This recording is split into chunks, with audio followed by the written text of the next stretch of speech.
మంచు కుటుంబం నుంచి మరో తరం తెరపై సందడి చేసేందుకు వస్తోంది. హీరో మంచు విష్ణు కుమారుడు అవ్రామ్ కన్నప్ప లుక్ను తాజాగా విడుదల చేశారు. తిన్నడుగా నటిస్తున్నాడు అవ్రామ్. మంచు విష్ణు చిన్నప్పటి పాత్రను అందులో అవ్రామ్ పోషించనున్నాడు. ఈ పోస్టర్ని మోహన్ బాబు పోస్ట్ చేశారు. అవ్రామ్కు ఇది తొలి సినిమా కావడంతో నెటిజన్లు విషస్ చెప్తున్నారు. కన్నప్ప విషయానికొస్తే మంచు విష్ణు టైటిల్ పాత్రలో ముఖేష్ కుమార్ సింగ్ దర్శకత్వంలో రానున్న పాన్ ఇండియా చిత్రం ఇదే. మోహన్ బాబు నిర్మిస్తున్నారు. ప్రీతి ముకుందన్ కథానాయిక. ప్రభాస్, అక్షయ్ కుమార్, శరత్ కుమార్, మోహన్ లాల్ ముఖ్య పాత్రలు పోషిస్తున్నారు.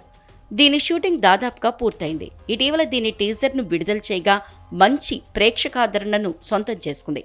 తన పాత్రలో విష్ణు పరిచయమైన తీరు, యుద్ధ ఘట్టంలో ఆయన చేసిన సాహసాలు, ఆఖర్లో అతిథి పాత్రలో ప్రభాస్, అక్షయ్ కుమార్లు తళుక్కుమనడం సినిమాపై అంచనాలు రెట్టింపు చేశాయి. హీరో మంచు విష్ణు దీని గురించి మాట్లాడుతూ ఇది తన కలల సినిమా అన్నారు. తన బిడ్డతో సమానమని, ఒక నటుడిగా ఈ చిత్రం తన గౌరవాన్ని పెంచుతుందని, కెరీర్ పరంగా తన జీవితాన్ని మార్చేస్తుందని చెప్పారు. ఇందులో చాలా మంది అగ్ర నటీనటులు ఉన్నారని, వారందరితో కలిసి నటించడం తనకు దక్కిన అదృష్టంగా భావిస్తున్నట్లు తెలిపారు. భక్తుడు కాకముందు కన్నప్ప ఎలా ఉండేవారో అలా నటించటం సవాలుగా అనిపించింది అని, మంచి చిత్రం చేయాలన్న లక్ష్యంతో బడ్జెట్ విషయంలో రాజీ పడకుండా దీన్ని నిర్మించినట్లు చెప్పారు.